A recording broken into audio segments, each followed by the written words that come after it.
everybody. My name is Maggie. And my daddy draws pictures. And my dad's gonna teach me how to draw.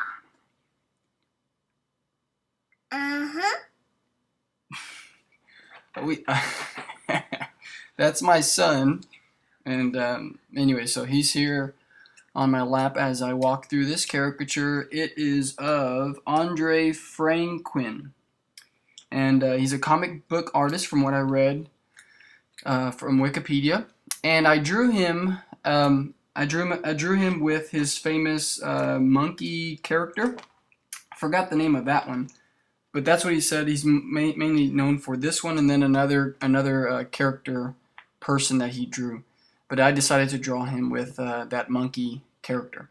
At first, I was gonna draw him with like a monkey suit, like if he was wearing maybe a Halloween costume or something. But it didn't. I just thought about it. I thought this would be much funnier. If he would be hanging from his nose, and you'll see that in a little bit. But today was one of those days I have sometimes. It happens to me maybe once a month.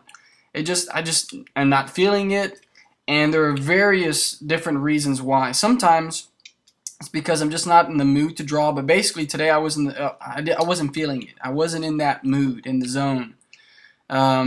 Maybe you've had that before, but I just wasn't in the zone. Sometimes if I just kind of do a quick warm-up or practice or kind of get inspired by like a beasted book that I have, a little small one that I sometimes go through.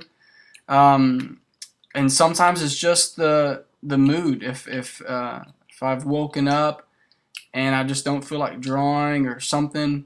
But today the case was that I wasn't feeling it because I hadn't warmed up. So that was the reason. But what you see me doing is I'm just kind of doing these small thumbnails of the guy, just kind of getting a feel of his face and everything. And it took me about 8 to 10 different sketches. I think there's 10. 1, 2, 3, 4, 5, 6, 7, 8, 9, 10, 11. There's like 10 or 11 little thumbnails here that I sketched. And it wasn't until about the 5th one that I was going, man, it's not working out. I'm not getting a likeness. I'm not feeling it. And after about the 11th one, I just kind of said, you know what, I think I just need to warm up. So I just started doing a bunch of little doodles, a real abstract, real exaggerated. So in a little bit, you're going to see me start to draw these really wacky just shapes and little quick exercises that I used to do a lot. But I'm gonna start doing that in just a little bit because basically at that point I've given up and just kind of given up hope, and I'm just kind of warming up a little bit. And then right after I come from that warm up, the first thumbnail that I draw, I like it, and I stick with that one. So it did help out to warm up. So if you ever feel like you're not in the mood after a few sketches and it's not coming out the way you want it, try doodling. Try doodling maybe like a few abstract stuff. Do some crazy exaggerated stuff, or go look at someone else's artwork. Maybe that'll inspire you, and it'll open up your mind to some shapes and things. And that's what happened. So I was able to get back in the zone after I kind of warmed up. And so that was the main lesson for today. Warm up before you start sketching. Sometimes I don't have to warm up, especially if I'm here at home. But at an event, like if I'm drawing live caricatures, I have to warm up. I have to, because it's not, I've learned the hard way, it's not until like after 10 people that I've drawn that I actually start getting in the mood or start getting in the zone. So before I go to an event, I'm always there early, and I always jump in the car and practice, or I'll practice with some artists. If I'm working with other artists, I'll draw them and sketch them as they're like setting up their easel and stuff. And then there's that book that I always have in my easel. It's just today I was just kind of lazy. I didn't want to go to my car and get that booklet from Nate, the Beasted book, the little small one that I have. I was just too lazy to get it. So let me see. What am I sketching? I'm still, as you can see, I'm still trying to figure out the shape of his head, and I'm just not getting it. I'm just not getting any likeness. I'm just it's a little frustrating at this point.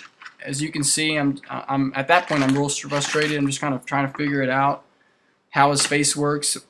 It might have been also that there weren't very many reference pictures. There was a video, but I wasn't able to watch it. It was like every 5 seconds it would pause. I know for sure it's the internet speed that I have. And but I was able to get a video and kind of pause it and take a photo, a Photoshop, not Photoshop, a photo, what do you call it, a snapshot, a screenshot of the video. And that was gonna be my reference picture. It was him with real dark hair. It was the video that was posted on the group wall, and so I was able to use that video. So thanks, Jack. I think Jack posted it. So that's what I used. I used that video, and I just kind of snapshot a picture from there, and then I went off from there. But anyways, that's what I'm looking at. I've got about 6 pictures on my screen at the moment that you see me sketching this here, and that's what I'm doing. I'm doing thumbnails, and I normally do those now. I just do real small ones, so the camera's real close up to the page. So those thumbnails are only about a thumb size. They're maybe 2 inches wide or something. They're real small.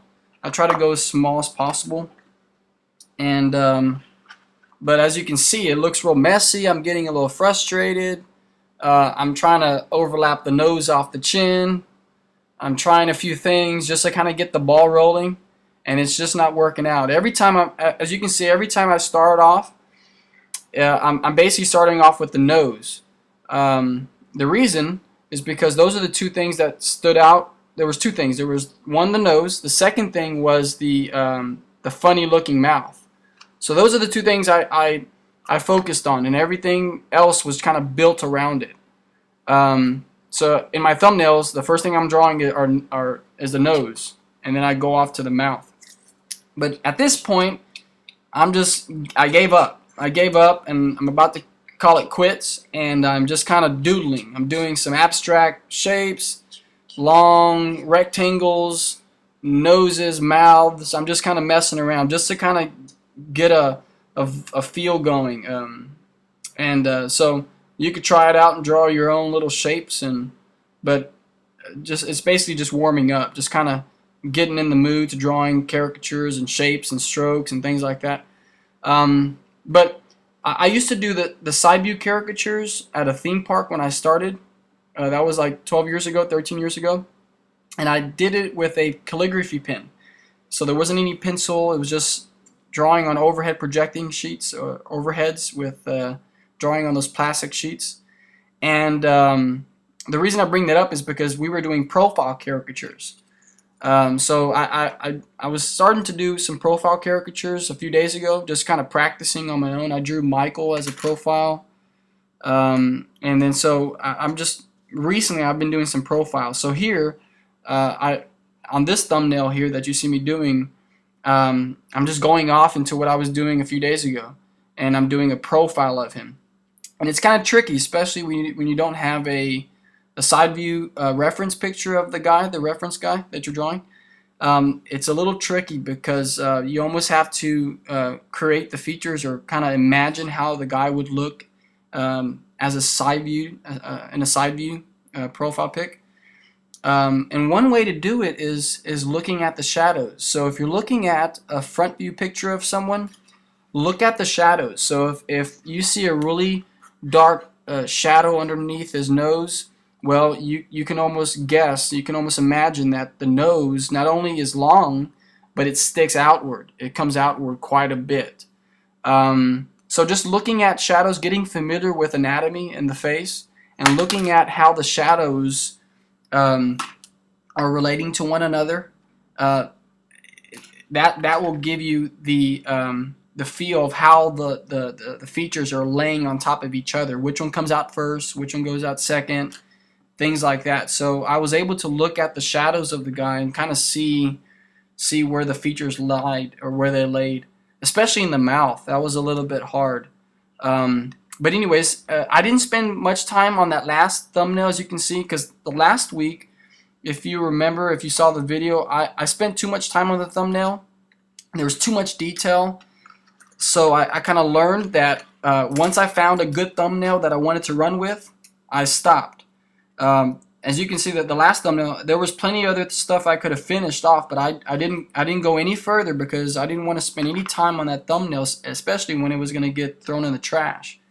I don't save them, so I went quickly to my watercolor paper and I freehanded it, and then on that page, to save time and to keep all the detail, I went ahead, as you can see, did all the edits, and I left all that editing and changing and moving features around, even the shading. I left all that to the final page instead of doing that on the thumbnail. Now, if I was going to use the thumbnail as a final page or upload, or if I was going to use that to upload for you guys, I would have just stayed on the thumbnail. But I was going to watercolor this, so I went ahead and transferred it on here. But as you can see, I'm just kind of playing with the teeth, changing them out, and then I'm starting on the character. This is his character, that little monkey you see me drawing on the side. It's like a little monkey thing, cheetah. My son said, what'd you say it was, Mackie? What'd you say that was right here, this thing? What is that? A kitty? What is that? A tiger. He said it was a tiger. So anyways, I did a caricature of that one, of that guy, of that little tiger. What else? So I'm doing watercoloring. I'm starting off real light colors, and I'm going off into the darker areas. Nothing different, just doing the normal coloring and things like that. That little yellow spot right there you see in the double chin, that was a mistake. I don't know how that ended up there. I think it was on the bottom side of that tray. It's really strange, but anyways, I went ahead and painted over it just with blue and the shadows and stuff later. But anyways, the ones that I upload, by the way, this on the group page, they're a little bit more detailed than the finished one you're gonna see at the end of this one. It's because the video, it takes like 4 hours to upload. So once I finish the video and upload it, quiet. Once I upload it, it takes like 4 hours. So I'm sitting around, doing normal things here, but I take another hour or two just to kind of finish the details. I add more details stuff on there, so you don't see that. So just throw that in. Let me see here. I'm doing a lot of the hair there. The reference picture, I'm not sure how old he was, but the one I'm using has really jet black hair.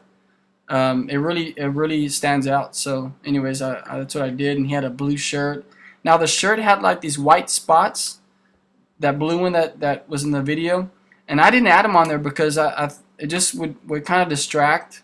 There was so much stuff going on in his face. The nose was out there, the teeth were out, and it was just a lot of stuff going on. I didn't want to bring those white spots in the shirt to cause a distraction. Plus all the spots that were in the monkey and everything.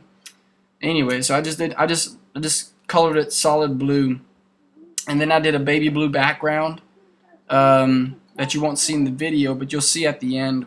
The last picture you'll see there's some the background and stuff. But anyways, I really enjoyed this artist's style. His style was very nice and clean. It reminded me of a little bit of Mort Druckard. I wish I understood his language though. I wasn't able to understand what he was saying, but he seemed like a really nice guy, and his style is really good. It was clean, and he's very creative, and I was able to learn a lot just by looking at his stuff when I googled his pictures and stuff. And so he's the old school caricature guy. But anyways, hope you enjoyed this caricature, and we'll see you next time.